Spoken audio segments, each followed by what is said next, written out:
Assalamualaikum warahmatullahi wabarakatuh. Alhamdulillahirrabbilalamin. Allahumma sholli wa sallim wa barik ala sayyidina Muhammad. Selamat pagi anak-anak. Hari ini kita kembali belajar pendidikan agama Islam dan budi pekerti. Sebelum kita belajar, tebak Pak Guru sedang di mana ini? Nah anak-anak, Pak Guru sedang berada di lokasi Candi Banyunibo yang letaknya di Dusun Marangan, Bokoharjo, Prambanan, Sleman. Kurang lebih 500 meter sebelah timur tempat tinggal Pak Guru.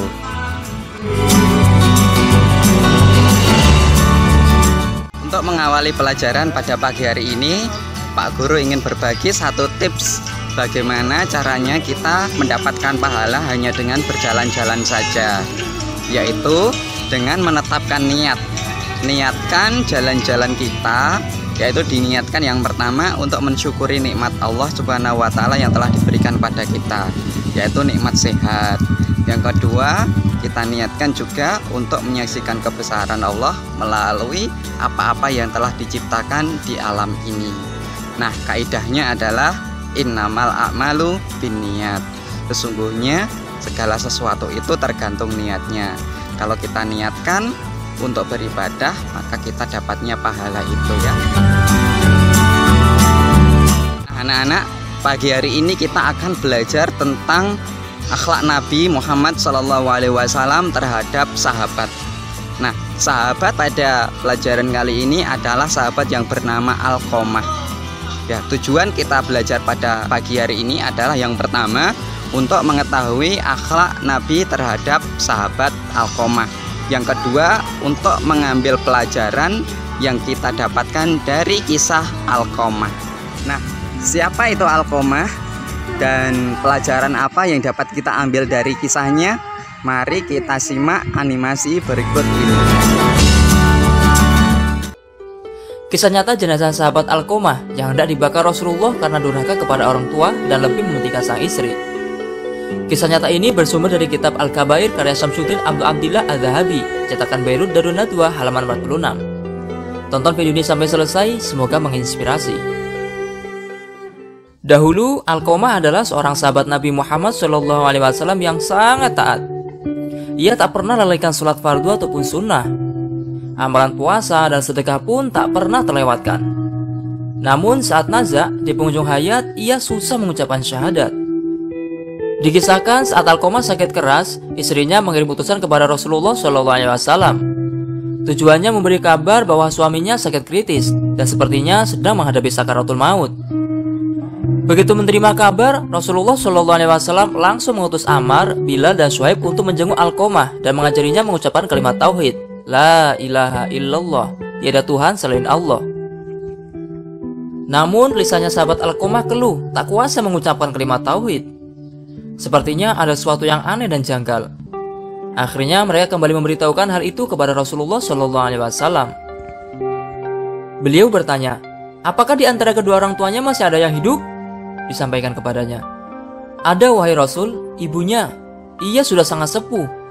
Rasulullah SAW pun meminta, temuilah ibunya, sampaikan, jika engkau masih kuat, datanglah kepada Rasulullah.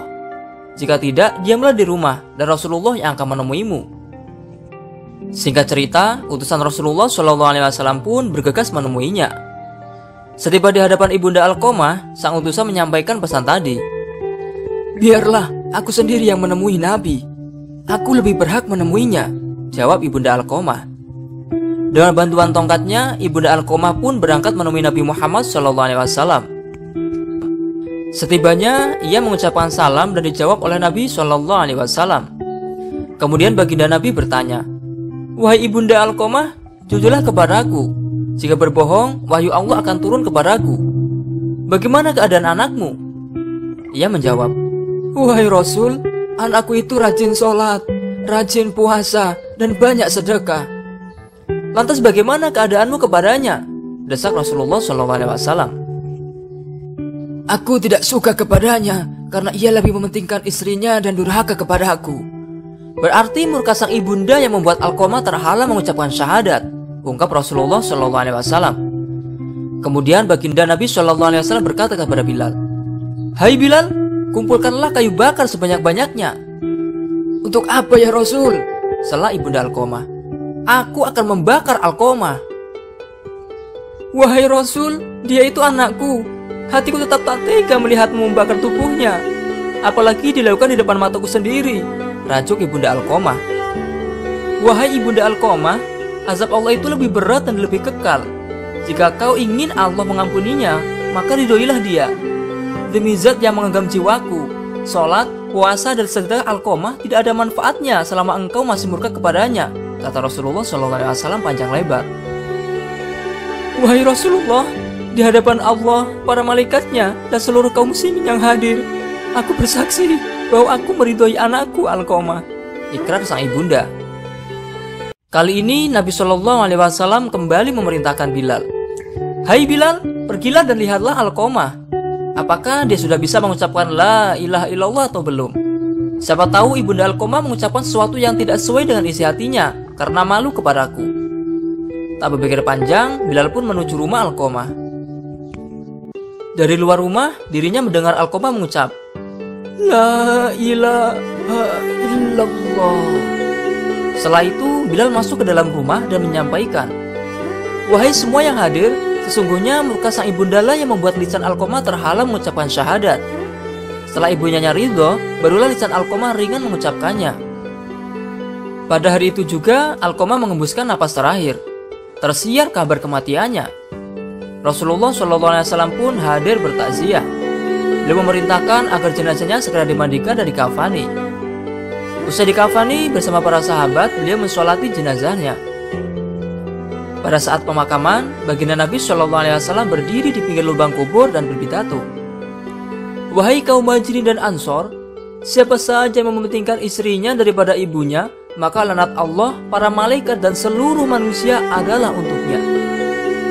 Allah tidak akan menerima kebaikan dan keadilannya kecuali ia bertobat kepada Allah, memperbaiki sikapnya kepada ibu, dan berusaha mengejar ridhonya. Sesungguhnya ridho Allah berada pada ridho ibu. Murka Allah juga berada pada murka ibu." Dari petikan kisah di atas dapat ditarik beberapa pelajaran. Alqamah ialah gambaran seorang yang mementingkan istri tapi lalai memenuhi hak orang tua. Alqamah seorang yang taat beribadah, sholat, puasa, dan sedekah tak luput ditunaikannya. Namun sikap buruknya pada sang ibunda membuatnya terhalang dan berat mengucapkan syahadat saat sakaratul maut.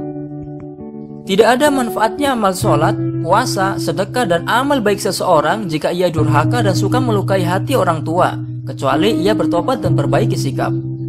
Kecintaan seseorang terhadap istri jangan sampai mengabaikan hak orang tua sendiri, terutama ibu. Betapa besarnya kasih sayang seorang ibu. Walau hati sudah tergores luka, ia tetap terbuka memaafkan karena tidak tega melihat anaknya sengsara. Demikian yang tergambar dari sikap ibunda Alqamah. Ia memilih memaafkan Alqamah daripada melihat tubuh anaknya hangus terbakar api. Siksaan akhirat lebih berat dan lebih kekal dibanding siksaan dunia.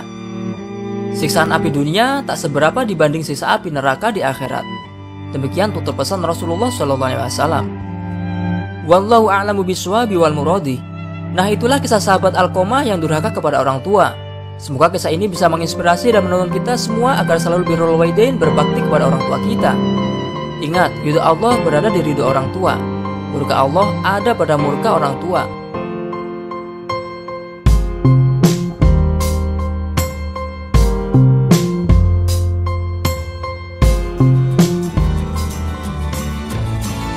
Tersebut adalah pelajaran kita pada pagi hari ini.